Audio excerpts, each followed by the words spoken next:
नमस्कार। मैं राकेश वर्मा आप सभी का स्वागत करता हूं आपके अपने परिवार एसएन गुरुकुल पर। बिहार में नियोजित शिक्षकों को राज्यकर्मी का दर्जा प्रदान करने हेतु क्षमता परीक्षा का आयोजन किया जा रहा है। क्षमता परीक्षा फेज 1 26 फरवरी 2024 से 6 मार्च 2024 तक आयोजित किए गए। लंबे समय के बेसब्री से इंतजार के उपरांत 1 अगस्त 2024 से 13 सितंबर 2024 तक काउंसलिंग कराए गए। लगभग 1.5 माह तक लगातार काउंसलिंग होने के उपरांत भी क्षमता परीक्षा फेज 1 उत्तीर्ण 1,87,000 से भी अधिक शिक्षक शिक्षिकाओं में से महज 1.5 लाख शिक्षक शिक्षिकाओं का ही काउंसलिंग हो पाया। लगभग 37,000 से भी अधिक शिक्षक शिक्षिकाएं अब भी काउंसलिंग से वंचित हैं। 37,000 में से लगभग 3,300 ऐसे शिक्षक शिक्षिकाएं हैं जिन्होंने काउंसलिंग में भाग ही नहीं लिया, जबकि लगभग 33,500 ऐसे शिक्षक शिक्षिकाएं हैं जिनको डॉक्यूमेंट्स में त्रुटि होने के कारण, डॉक्यूमेंट्स अपरिपूर्ण होने के कारण या अन्य कारणों से आधार कार्ड मिसमैच होने के कारण, थंब इंप्रेशन मिसमैच होने के कारण उन्हें या तो संदेहास्पद की स्थिति में रखा गया या फिर उनका काउंसलिंग होल्ड कर दिया गया। अब ऐसे सभी शिक्षक शिक्षिकाओं को पुनः मौका दिए जाने हेतु शिक्षा विभाग और बीएसईबी के बीच लगातार बैठकें जारी है। कई दौर के बैठकें हो चुकी है। शिक्षा विभाग के द्वारा बीएसईबी को पत्र भी लिखा गया है कि वैसे शिक्षक शिक्षिकाएं जो क्षमता परीक्षा फेज 1 उत्तीर्ण हैं, यदि काउंसलिंग में वे सम्मिलित नहीं हो पाए हैं या फिर उनको संदेहास्पद बता करके काउंसलिंग उनका होल्ड रखा गया है, इसलिए कि उनका आधार मिसमैच रहा, थंब इंप्रेशन मिसमैच रहा, डॉक्यूमेंट्स अपरिपूर्ण या त्रुटिपूर्ण रहा, तो उन सभी शिक्षक शिक्षिकाओं को पुनः पोर्टल खोल करके डाटा एडिटिंग और डॉक्यूमेंट्स री अपलोड का अवसर प्रदान किया जाए। नहीं तो लगभग 33,500 शिक्षक शिक्षिकाएं अंततः काउंसलिंग से वंचित ही रह जाएंगे यदि उन्हें डाटा एडिटिंग और डॉक्यूमेंट्स री अपलोड का मौका नहीं दिया गया तो। हालांकि शिक्षा विभाग के द्वारा जो पत्र भी बीएसईबी को लिखा गया है, उस पत्र का जवाब भी बीएसईबी के द्वारा शिक्षा विभाग को मिल चुकी है, लेकिन दशहरा के बाद पुनः बैठकें होंगी और उसके उपरांत ही लगभग 37,000 से भी अधिक काउंसलिंग से वंचित शिक्षक शिक्षिकाओं को पुनः काउंसलिंग हेतु अवसर प्रदान हो पाएंगे। लेकिन इतना तय है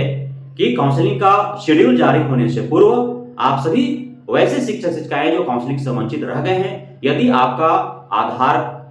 किसी प्रकार से मिसमैच है, थंब इंप्रेशन मिसमैच हो गया, आपका डॉक्यूमेंट त्रुटिपूर्ण अपूर्ण रहने के कारण काउंसलिंग से वंचित हो गए, तो फिर आपको डाटा एडिटिंग री अपलोड का अवसर प्रदान होगा। आप अपने सारे डॉक्यूमेंट्स को ठीक करा लें, सही करा लें, आप त्रुटि रहित करा लें, डॉक्यूमेंट्स परिपूर्ण कर लें, आधार और डॉक्यूमेंट्स में अलग अलग नाम है तो उसे ठीक करा लें, अन्य प्रकार के किसी भी आधार में आपके टेक्निकल फॉल्ट्स हैं तो उसे आप दुरुस्त करवा लें, ताकि दोबारा जब अवसर मिले तो आप उसमें सफलतापूर्वक काउंसलिंग करा पाएं। अब ऐसे जो टाल मटोल शिक्षा विभाग या बीएसईबी के द्वारा लगातार किए जा रहे हैं, चूंकि 1 महीना होने को है और प्रथम दौर का काउंसलिंग 13 सितंबर को ही समाप्त हो चुका था। अब 13 अक्टूबर आने वाला है, दशहरा का छुट्टी है, 1 माह होने को है और इस 1 माह में भी शिक्षा विभाग और बीएसईबी इस निर्णय तक नहीं पहुंच पाए कि आखिर जो छूटे हैं उनका काउंसलिंग कैसे कराया जाए, कब कराया जाए। तो यह बेहद ही चिंताजनक बात है कि शिक्षा विभाग और बीएसईबी मिलकर के छोटे से मुद्दे पर भी इतना शीघ्रता से निर्णय नहीं ले पा रहे हैं। इसमें वैसे शिक्षक शिक्षिकाएं जिनका काउंसलिंग सफलतापूर्वक हो गए हैं, उन शिक्षक शिक्षिकाओं के साथ तो धोखा है, क्योंकि वे लगातार पिछले 8 माह से बेसब्री से इंतजार कर रहे हैं कि उनको राज्यकर्मी का दर्जा प्रदान हो जाएगा। इसीलिए सारे शिक्षक शिक्षिकाओं की यह लगातार मांग रही है कि जिस दिन उनका परिणाम घोषित हो गया है उसी दिन से उन्हें राज्यकर्मी का दर्जा प्रदान किया जाए। आप उन्हीं शिक्षक शिक्षिकाओं को राज्यकर्मी का दर्जा प्रदान करें अंततः जिनका काउंसलिंग सफलतापूर्वक संपन्न हो जाता है, अर्थात जिनका डॉक्यूमेंट वेरिफिकेशन आपके हिसाब से वेरीफाइड है, उन्हीं को आप राज्यकर्मी का दर्जा प्रदान करें। लेकिन जिस दिन परिणाम घोषित हुए थे उस दिन से आप करें, तभी वे जाकर के सुखमय जीवन व्यतीत करेंगे और उनके मन मस्तिष्क में शांति कायम हो पाएगी। अन्यथा की स्थिति में आप आनंद फानंद में एग्जाम ले लेते हैं, आप सही से आवेदन करने का भी अवसर नहीं देते हैं, डॉक्यूमेंट ठीक करने का अवसर नहीं देते हैं, तैयारी करने का अवसर नहीं देते हैं और एग्जाम ले लेते हैं। और एग्जाम कंडक्ट कराने के उपरांत 8-8 महीना 10-10 महीना आप इंतजार करा रहे हैं योगदान कराने के लिए, आप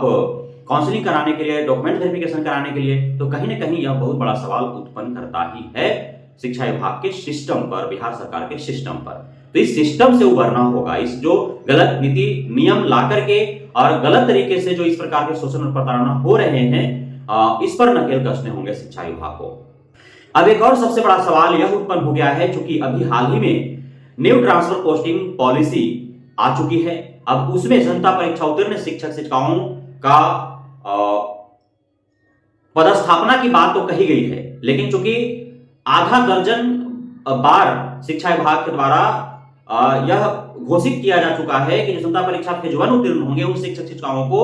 शहरी विद्यालयों में ही पदस्थापित किया जाएगा। लेकिन जो नई नियमावली आई उसके अंदर यह बात कहीं भी जिक्र नहीं किया गया है। इसे लेकर के भी नियोजित शिक्षक जो जनता परीक्षा फेज 1 उत्तीर्ण है उनके मन मस्तिष्क में काफी नाराजगी है। तो इसे भी दूर करने के शिक्षा विभाग को प्रयास करने चाहिए कि आप जो वादा किए हैं, चूंकि आप परीक्षा से पूर्व से ही वादा करते आए हैं, परिणाम घोषित होने के उपरांत काउंसलिंग कराने से पूर्व तक और काउंसलिंग के बीच में भी आपने इस प्रकार घोषणाएं की है। अब काउंसलिंग जब हो गया अत्यधिक लोगों का, तो फिर आप जो है उस पर अपना निरंकुशता दिखा रहे हैं, उदासीनता दिखा रहे हैं, तो यह कतई भी बेहतर नहीं है, न्यायोचित नहीं है। तो जनता परीक्षा उत्तीर्ण जो नियोजित शिक्षक शिक्षिकाएं हैं, जैसा कि आपने वादा किया था उस अनुरूप उनको शहरी विद्यालयों में पदस्थापित किया जाए। बहुत बहुत धन्यवाद आप सभी साथियों का हमारे साथ जुड़े रहने के लिए, बने रहने के लिए, इतना प्यार देने के लिए, हमें भरोसा बनाए रखने के लिए।